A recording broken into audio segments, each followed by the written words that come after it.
হরিনাম কৃষ্ণ নাম বড়ই মধুর, যেজন কৃষ্ণ ভজে সে বড় চতুর। আমি ভেবেছিলাম তোমার বোধ বরাদ্দ আছে, তা তোমার যা বোধ বরাদ্দ তাতে মরার আগে করার দরকার গাঢ় শ্রাদ্ধ।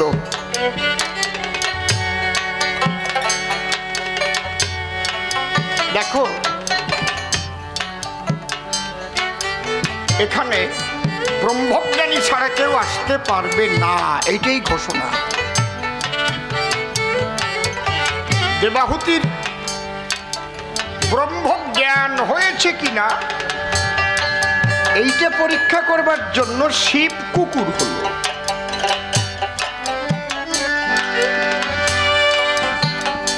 একটা হচ্ছে চেতন ব্রহ্ম আর একটা হচ্ছে জড় ব্রহ্ম।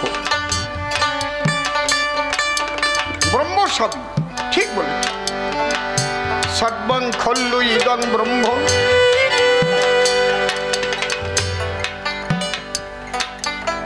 জড় ব্রহ্ম আর চেতন ব্রহ্ম এক না। একখানা গাছ পড়ে আছে, মৃত গাছ কেটে তাকে রেখে দেওয়া হয়েছে, তার মধ্যেও ব্রহ্ম। কিন্তু স্যার জগদীশচন্দ্র বসু বলেছেন গাছের প্রাণ আছে,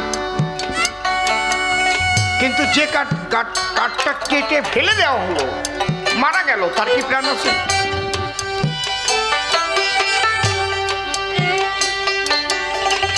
তাহলে একটা জীবিত গাছ চেতন ব্রহ্ম।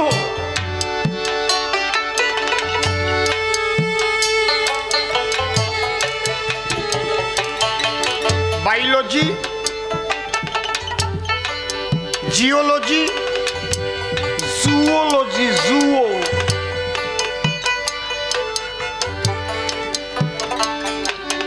কায়দা আছে, তিনটি আলাদা। আমারে ভাবছো নাকি যে আমি ঠিক পাই না?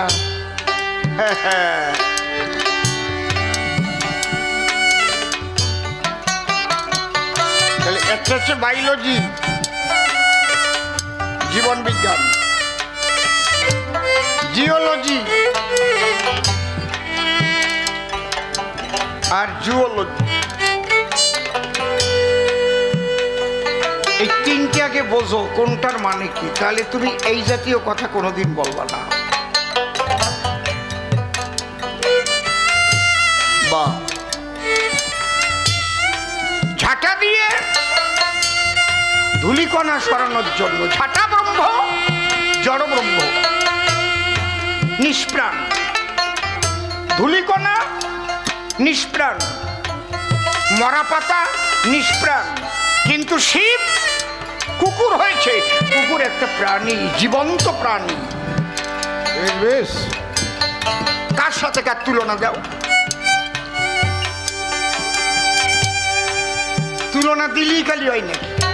একজন একটা ছাত্রকে মাস্টারমশাই শিখাই দিয়েছে, দেখ যারা চিবাইয়া খায় তাদের বাচ্চা হয়, আর যারা গিলিয়ে খায় তারা ডিম পাড়ায়। ও বাড়ি যাই, ওর ঠাকুরমার একটাও দাঁত নাই। ঠাকুরমারে কয়, ও ঠাকুরমা ডিমের মামলেট দাও। কয় ডিম আমাকে বাড়ি তো হাঁস মুরগি নাই। কয় কেন তোমার দাঁত নাই, তুমি কিভাবে খাও? কয় গিলে খাই। কয় এই তো বিজ্ঞানে ধরা পড়িস, তুমি গিলে খাও, তুমি ডিম পাড়াও, তোমার ডিমের মামলেট দাও। কি শয়তান! কয় তোরে এটা কিনা শিখাইছে? কয় মাস্টার মশাই চল তো, তোর মাস্টারের বাড়ি ছোট বাজার। মাস্টার মশাইরে গিয়ে বলছে, মাস্টার মশাই 2-4 দিন বাঁচতাম নাকি, তা আগে আগে মারিয়ে ফেলবা মনে হচ্ছে। কেন? আমার ডিমের মামলেট খাতে চাইছে। শোনো কি কয়। কয় তুই কি বলেছিস ঠাকুরমারে? আপনি কি শিখাইতেছেন? আপনি বলেছেন না যারা গিলে খায় তারা ডিম পাড়ায়? বলে হ্যাঁ, এটা পরীক্ষায় আসবে তো, ভেরি ভেরি ইম্পর্টেন্ট কোশ্চেন, এটা আসবে, বুঝিস না? কয় আমি তো বুঝি, বুড়ি তো বোঝে না। গাল আতায় দেখো দি একটাও দাঁত আছে নাকি? বুড়ি গিলে খায়, ডিম পাড়ায়, আর নো হাটায় যাইয়ে বিক্রি করি আসে, আমার একটাও মামলেট বানাই দেয় না। আজকে আমি কইছি একটু মামলেট বানাই দাও, আমার কি দোষ? বুড়ি কয়, শোনো ওই যে কি কয় তোমার ছাত্র। মাস্টার করে মানা, ওরে কচি খোকারে তুই বড় বোকারে, বিজ্ঞানের যুক্তি নিয়ে বুড়ির গালের মধ্যে ঢুকোস না। এ বোকা নারদে, জড় ব্রহ্ম আর প্রাণবন্ত প্রাণী ব্রহ্মর সঙ্গে মিল দিও না। ঝাঁটা জড় ব্রহ্ম, ঝাঁটা দিয়ে প্রাণীকে মারা যায়। সি সি সি সি, ছোট্ট একটা ঘটনা শোনো, পরিষ্কার হয়ে যাবে। আজ তোমায় শিক্ষা দিয়ে যাচ্ছি আমি তবে। এক গুরুদেব ব্রহ্মজ্ঞানী, সে শিষ্য বাড়িতে গিয়ে সব সময় বলে, বাবা একই ব্রহ্মময়, এই জগৎ ব্রহ্মময়, ব্রহ্ম আনন্দময়, অব্যক্তানি ভূতানি ব্যক্তবদ্ধানি ভার। অব্যক্ত থেকে আমরা ব্যক্ত হয়েছি, পরম ব্রহ্ম থেকে আমরা সবাই এসেছি। আনন্দ ধে মানি খল্লিবানি ভূতানি জায়ন্তি। এক টেরা শিষ্য, ও ভাবতেছে খালি কয় সব ব্রহ্ম সব ব্রহ্ম, তাহলে তো গুও ব্রহ্ম। আজকে ভাত দেব না, এক থাল গু দেব। কবে যে খাও গুরুদেব। ওই এক থাল গু সাজাইয়া, পাজাল প্রদীপ নিয়ে ধূপকাঠি টাটি ধরাইয়া কাঁদতে কাঁদতে আসছে, গুরু সেবা দিতে হয়েছে। হে গুরু, গুরু তোমাকে সেবার মতো আর দেবার মতো আমার কিছু নেই, তুমি গু ব্রহ্ম গ্রহণ করো।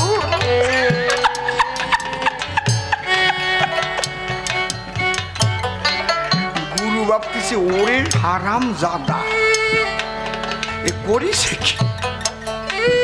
গুরু সেবাইকে গু দেয়। গুরু দেখলো আমি বলে থাকি সবই ব্রহ্মময়, এর কাছে হারিয়ে গেলে হবে না। গুরু তো সিদ্ধ মহাত্মা। দেখিতে দেখিতে গুরু শুকর মূর্তি ধরে, করে গু খেয়ে নিল পেটটা ভরে। শুকর হয়ে সব গু চাটিয়ে চুটিয়ে খাইয়ে আবার নিজের মূর্তি ধরে বসে পড়েছে। হয়েছে তো, তুই কি ভাবছিস আমাদের? গু ব্রহ্ম, কিন্তু ওটা মানুষের খাদ্য না, ওটা কুকুরের খাদ্য। তুই ওটা গুরু সেবাই দিয়েছিস, শুকরের খাদ্য। এই জন্য শুকর ব্রহ্ম হয়ে তোর গু ব্রহ্ম আমি খেলাম রে। দেবাহুতির দোষ থাকতো না। ওই ঝাঁটা ব্রহ্ম দিয়ে যদি না পিটাইয়ে দেবাহুতি ব্রহ্মজ্ঞানী ও যদি কুকুর ব্রহ্ম রূপ ধরে ওই কুকুরে কামড়াইয়ে থাকাতো, চালিয়ার দোষ থাকতো না। বুঝেছেন ব্যাপারটা? খালি কোনো দোষ থাকতো না। কুকুরে কুকুরে কামড়া কামড়ি করছে, কেমন? তাহলে কোনো দোষ থাকতো না। ক্যাক ক্যাক করে তুই কামড় মারলি, শিব দৌড়তো। আর তাই না হলে ওকে কোলে করে দূরে নিয়ে গেলে দোষ থাকতো না। ব্রহ্মজ্ঞানী শোনেন জ্ঞানী দলে। আস্তে ধরে তুই সরছিস না কেন বাবা? তোর কি এখান থেকে ওঠার ক্ষমতা নাই? আমি তোকে কোলে করে নিয়ে যাই। তাহলে আর অভিশাপ খেত না। এর নামই হচ্ছে কবিগান। এ গাইতে হলে লাগে অনেক জ্ঞান। খালি শাস্ত্র বলে হয় না, না পড়া কিছু জ্ঞান ভিতরে থাকার দরকার। এই যে কয়টা কথা বললাম, এ কোনো শাস্ত্রে লেখা আছে? বেদ, বাইবেল, কোরআন, পুরাণ, রামায়ণ, মহাভারত, গীতা, ভাগবত, চৈতন্য চরিতামৃত কোথাও পাবেন খুঁজে?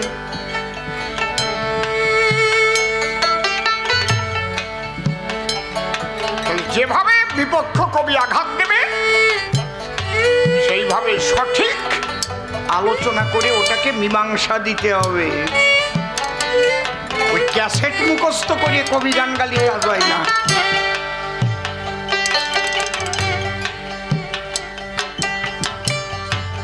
এই জন্য বলি নারদ, আমি তোমার ধারে অপরাধ সঞ্চয় হয়েছিল ঝাঁটার আঘাত করে,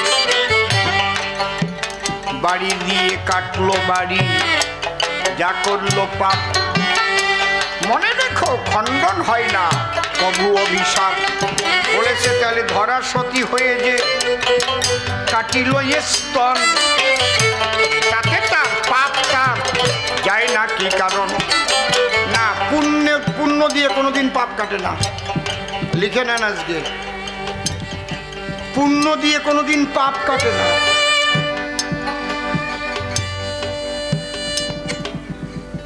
একজন জনপ্রতিনিধি, তার হাতে অনেক ক্ষমতা থাকে, সে ইচ্ছা করলে লাখ লাখ টাকা কোটি কোটি টাকা উপার্জন করতে পারে বিভিন্ন কায়দায়। অন্যায়ভাবে উপার্জন করলো। এইবার সে কি করলো? বিভিন্ন কীর্তনের আসরে দান করতে লাগলো, বিভিন্ন মতুয়া সম্মেলনে লাখ লাখ টাকা দিতে লাগলো। কিন্তু চাকরি দেওয়ার নাম করে যাদের টাকা নিয়েছিল, চাকরি না পেয়ে তারা যখন কেস করে দিল, তখন যদি বলে আমি টাকা নিয়েছিলাম, আমি হরিনামের দান করেছি, আমার পূর্ণ হয়েছে, আমার সাথ ধরবেন না, মাফ করবে? কথা কও না কেন? মাফ পাবে? হরিনামে দান করিলে পুণ্য হতে পারে, কিন্তু ওই পুণ্যে পাপ কাটা যায় না। শোনেন নারী নরে, পাপ যা করিস পাপে ছাড়ে না বাপেরে। বোঝা যাচ্ছে তো নাকি? এর চাইতে ভালো কথা আমি বলতে পারবো না। বোঝো বোঝো, না বোঝো মুখ বোঝো, আমি আর অত বুঝতে পারবো। কর্মফল তোমার ভোগ করতে হবে। ভালো কর্মের ফল ভালো হবে, খারাপ কর্মের ফল খারাপ হবে। রেহাই তুমি পাবা না। এর চাইতে ভালো আমি আর বলতে পারবো না। গল্পটা মনে পড়েছে কখন, একজনের বাড়ি টাউনে, বিয়ে করেছে ডাউনে। ডাউন মানে গ্রামে। আর নূতন বিয়ে করে নূতন নূতন গেছে শ্বশুরের ঘরে, আর ওই গ্রাম বরাবর শ্বশুর বংশ, বুঝতে পারছে? কাকা শ্বশুর, জ্যাঠা শ্বশুর, পিসিয়ে শ্বশুর, মেসুও শ্বশুর, শ্বশুরের শ্বশুর। নূতন নূতন জামাই গেলে ভালো ভালো দেয়, ভরে খেয়েছে। শোনেন মহাশয়, হ্যাঁ দিদি তোর বাড়িতে কি রান্না করেছিস? কয় আমি দেশি মুরগি। কয় তাহলে আমি কাসিম নিয়ে আসি। হ্যাঁ দিদি তোর বাড়ি কি? কাসিম। কয় তাহলে আমি জামার জন্য পাঠার মাংস নিয়ে আসি। হ্যাঁ দিদি তোর বাড়ি কি? পাঠার মাংস। কয় তাহলে আমি হাঁসের মাংস নিয়ে আসি। এক জানো না হয়, খাসির মাংস, পাঠার মাংস, হাঁসের মাংস, মুরগির মাংস, কাসিমের মাংস, যে ঘরে যায় বাদ নাই, খাইছেও সেই রকম। বুঝতে পারিছে? নির্জানের খাওয়া। এইবার বাড়ির দিক রওনা হয়েছে, উঠিছে মিনি বাসে, আরো অফিস টাইমে কি ভিড়। ড্রাইভার যখন ব্রেক করে, ব্রেক করলে সামনের দিক সবাই এগোয় পড়ে, আর ওর পেটে চাপ লাগে। ভিতরে খাইয়ে বদজময়ে গন্ধ যা হয়েছে না, ঢেক উঠতেছে, আর চাপ লাগিয়ে পিছন দিয়ে এর যেন কি কয় বেরোয় গেছে পাত দুটা। ওই রকম বাজে কথা আমি বলতে পারিনি। আমি না ওইসব বাজে কথা আমার ভাল লাগে না, আমার লজ্জা করে কেমন। সত্যি বাইকম্প, এর চাইতে ভালো বাংলা আছে। পায়ু দ্বারে বায়ু নিঃসরণ হইয়াছে। বায়ু দ্বারে বায়ু নিঃসরণ। আর কি যে গন্ধ রে মশায়, অত মাংস আধা আধা পচা হয়েছে ভিতরে। এক ভদ্রলোক বলছে, দাদা কাজটা কে করেছেন? ভালো হচ্ছে না কিন্তু। ও দেখছে তাহলে ভালো হয় না, একটু চাপিয়ে চুপিয়ে দিই। অনায়াসে বেরোয় গেছে তো, যদি চাপিয়ে দিলে একটু ভালো বেরোয়। চাপিয়ে ধরেছে, আবার যখন ব্রেক করেছে শব্দের পরিবর্তন হতে পারে, কিন্তু গন্ধের তো পরিবর্তন হয় নাই রে। গন্ধ আরো তীক্ষ্ণ অবস্থায় নাসিকা রন্ধ্রে প্রবেশ করেছে, নাকের তালিও পুড়িয়ে উঠেছে। একেবারে উনি নাক আটকাচ্ছে মুঠে। তুই তো বেলা বাজায় কান্দাই দিচ্ছিস, এদিক পাজিয়ে মরতিস আর উনি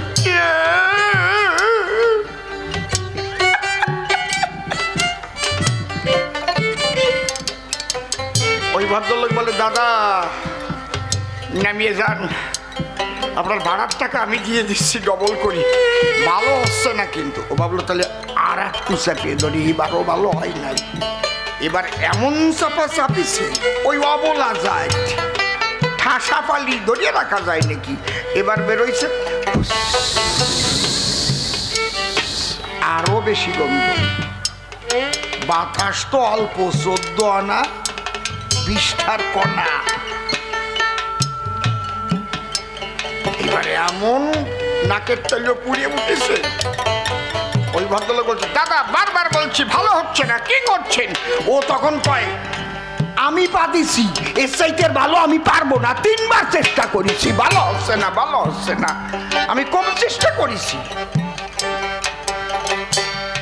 এর চাইতে ভালো জবাব আমার কাছে নাই, পরিষ্কার করে আমি বুঝাইয়ে যাই। স্তন কেটে দিয়েছিল অতিথি সেবার দায়, কথা রাখতো শ্রীকৃষ্ণ তার ঘরের ছেলে হয়। তাতে ঝাঁটার বাড়ি কাটে না, বলি স্বভাব পরে, যে জন্য 3টি বেতের বাড়ি যায় পিঠের পরে।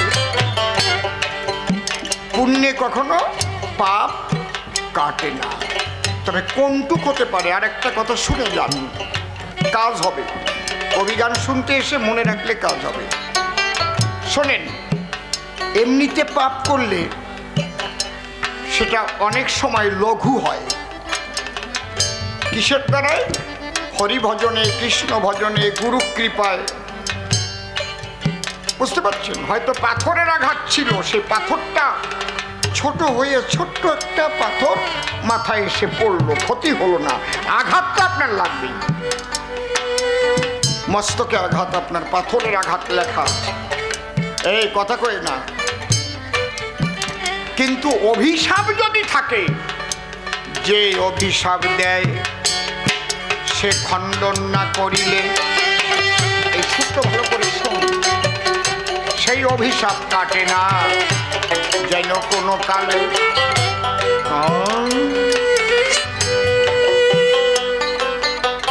কর্মফল সৎকর্মের দ্বারাই লঘু হয়। কেমন? একজন খুব ভালো মানুষ, কথা বললে না তোমরা, সত্যিকারের ভক্ত মানুষ, ভজনে অনেক উন্নত, জ্ঞানে উন্নত, প্রেম জগতের মানুষ। হঠাৎ সে রাজনীতিতে প্রবেশ করেছে। তার গুরুর কাছে পারমিশন নিয়েছে। বাবা বলে, যাও বাবা, তোমাদের মতো ভালো মানুষ তো দরকার আছে। মানুষের সেবার জন্য যদি ভালো মানুষ না যায়, তাহলে দেশ রক্ষা হবে কি করে? সব যদি মস্তান, ডাকাত, তোলাবাজ এরাই যদি শুধু রাজনীতি করে, তাহলে তো জনগণ ভালো থাকবে না। ভালো মানুষ দরকার আছে। এইবার ওর বাবা ওর জন্য একটা কুষ্টি লিখেছিল, সেই কুষ্টি বেরোয়েছে। ও তো রাজনীতিতে গেছে, মন্ত্রী হয়ে গেছে, দেখে কুষ্টিতে লেখা আছে এই ছেলে রাজনীতি করবে, মন্ত্রী হবে, কিন্তু যখন মন্ত্রী হবে স্ত্রী কর্তৃক রাজপথে পদাঘাত, মুষ্টাঘাত। মানে বোঝা গেল কি, মানে তার স্ত্রীর দ্বারায় রাজপথে তার লাঠি কিল ঘুষি খাতি হবে। ওই দেখে কাম সারা হয়ে গেছে। কুষ্টি নিয়ে গুরুদেবের বাড়ি চলে গেল। গুরুদেবের পা ধরে তখন কান্দিতে লাগিল, বাবা আমি কালকেই ইস্তফা দেব। কেন? এই যে কি লেখা দেখিস, মন্ত্রিত্ব পেয়েছি আমি, তাও কুষ্টিতে লেখা নয়। তারপরে কি লেখায় আছে দেখো, কুষ্টির পাতায় কি ওই যে লেখা আছে দেখো, মন্ত্রী হবে, তারপরে রাজপথে স্ত্রীর পদাঘাত মুষ্টাঘাত খাবে। কয় তুই কারো 1 টাকাও মাঝে খাস নাই তো? বলে না বাবা।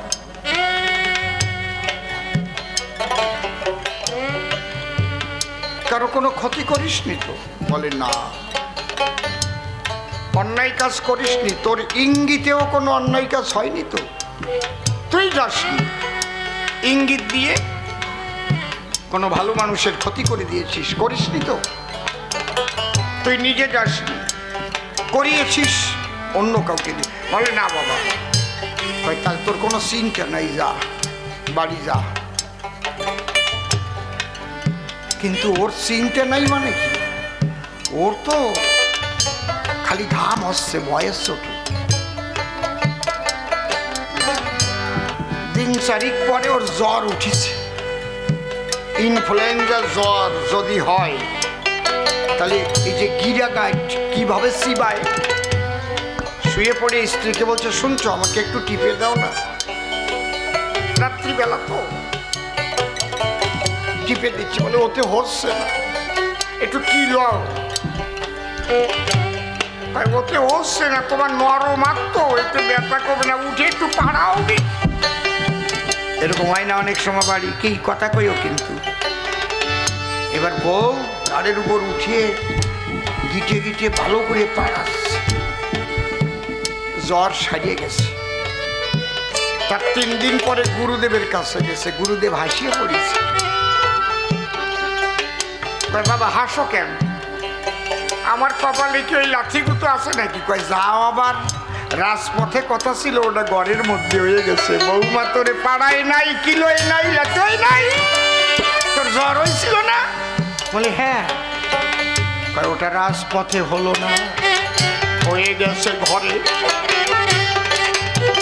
গুরু কৃপা থাকলে এইভাবে কেটে যেতে পারে, কিন্তু অভিশাপ কাটার মতো ভগবানও নাই। তুলসীর অভিশাপে আমি শালগ্রাম হয়ে যাই। তুলসী অভিশাপ দিয়েছিল, যে আমাকে স্পর্শ করেছে সে যেন শিলা, শালগ্রাম শিলা হয়ে যায়। আমি তো ভগবান তখন বলতে পারতাম, তোমার স্বামীকে উদ্ধার করবার জন্য আমি তোমার গৃহে পদার্পণ করেছি, তোমার অভিশাপ আমি গ্রহণ করিব না, দূর হয়ে যাও এখান থেকে। বলতে পারিনি, সতী হয়ে অভিশাপ দিল। আমি কোন সেই অভিশাপে হয়েছিলাম শালগ্রাম শিলা। এই জন্যে নারায়ণী শিলা মন্দিরে পূজা দেয়।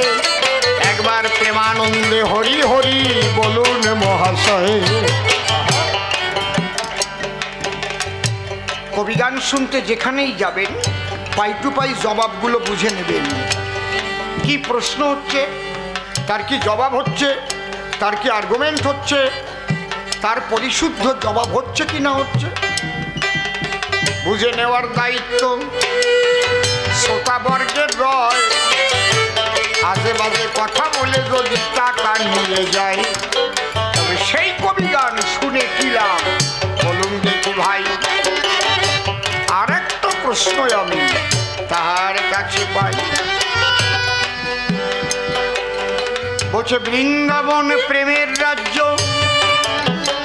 মাধুর্য প্রেমের যেখানে খেলা, ওটা ত্যাগ করে এখানে কেন এলে নন্দলালা? ওখানে যোগ্য না করে এখানে করলে কেন? বলে নাই? ভালো প্রশ্ন করেছ। নারদ এই প্রভাস নদীর তীরে বসবাস করত জনৈক ঋষি। তার একটা সন্তান ছিল, 9 বছরের সন্তান প্রভাসের জলে পড়ে মারা গেল। তখন ঋষি প্রভাসকে অভিশাপ দিয়েছিল, ওরে আমার সন্তানকে আজ তুই গ্রাস করেছিস, শোন শোন রে প্রভাসের বাড়ি, আমি তোকে অভিশাপ করি, এই জল কেউ স্পর্শ করবে না, এই জল নোংরায় ভরে যাবে, পশু পাখিতেও জল খাবে না। তখন প্রভাস মূর্তিমন্ত হয়ে বলেছিল, ঠাকুর আমার দোষ কি, আমাকে এইভাবে অভিশপ্ত জীবন কাটাতে হবে, আমি মুক্তি পাবো কবে?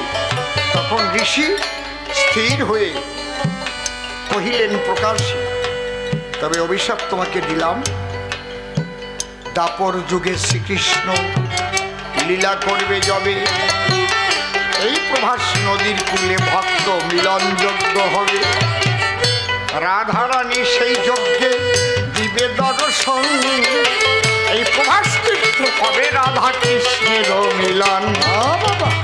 সেদিন থেকে প্রভাস মহাতীর্থ হইবে বটে, তোমার এই অভিশাপের গণ্ডি সেদিন যাবে কেটে। ওই যে শাপান্ত করেছিল শোনো দিয়ে মন, সেজন্য এখানে করলাম যজ্ঞের আয়োজন, রাধারানী সহ যত ব্রজগোপী এলো, এখানেই ভক্তদের মহামিলন হলো, এই ভক্ত মিলন যজ্ঞ করে আমি রাধার ভাবকান্তি বিলাস লব, গৌর হয়ে প্রেমানন্দে হরির গুণ গাব। পরিষ্কার জবাব দিলাম সভ্য সবার ঠাই, একটারও জবাব দিতে বাকি রাখি নাই, প্রত্যেকটার এক এক করে দিলাম সমাধান, এইবার মিলন গাইব সভ্য সবার স্থান, মিলন গীতি দিয়ে গান করে দেব শেষ, আপনাদের হবে বাড়ি যাওয়ার পরিবেশ, নারদ ঋষি সবাই আসি যাব দর্শন, দুজন মিলে এইবার আমরা গাহিব মিলন, তুমি মেনে নিও মেনে নিও, তুমি মেনে নিও, তোমার ভজন রাজ্যের রাজাই আমি, আমি কৃষ্ণ জগৎ স্বামী, আমি যে তোমার প্রিয়, মেনে নিও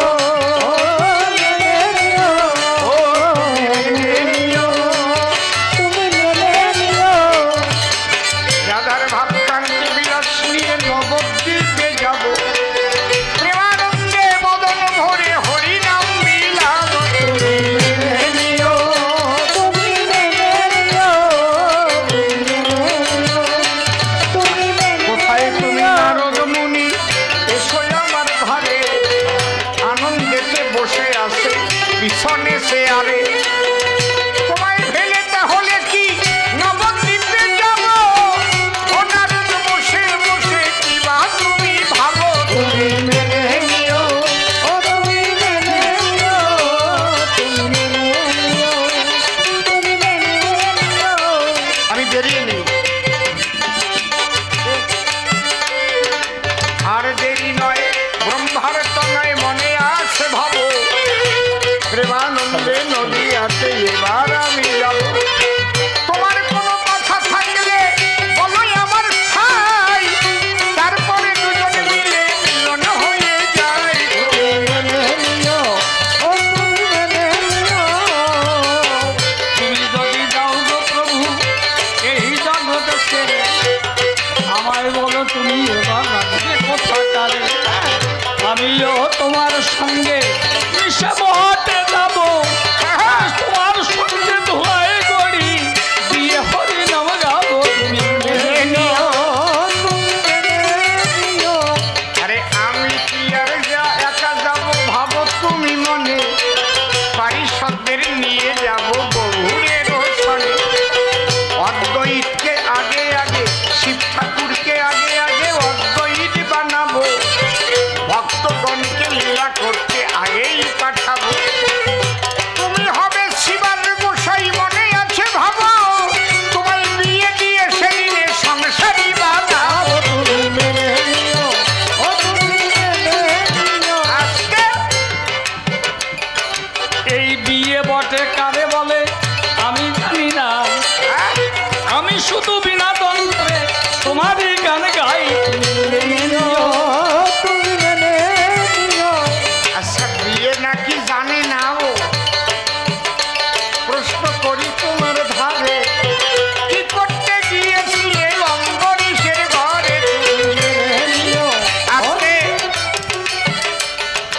তোমার রাজার ছিল সুন্দরী এক কন্যা, দেখিতে রূপে গুণে ছিল মহিধন্যা।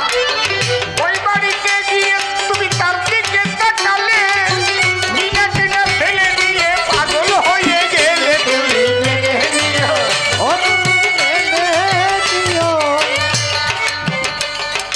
জানি সে জনতে এই না চরা চরে, এই জন্যে আমি তোমায় খাইলাম তারে।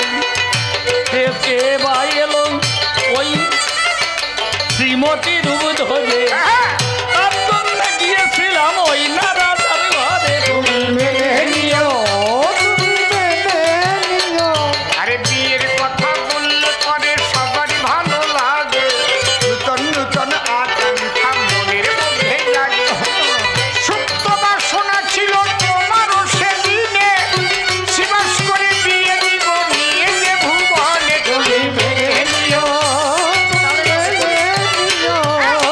শ্রীমতীর সঙ্গে যাতে তোমার হয় মিলন, এই জন্যে গিয়েছিলাম নারদ তপোধন।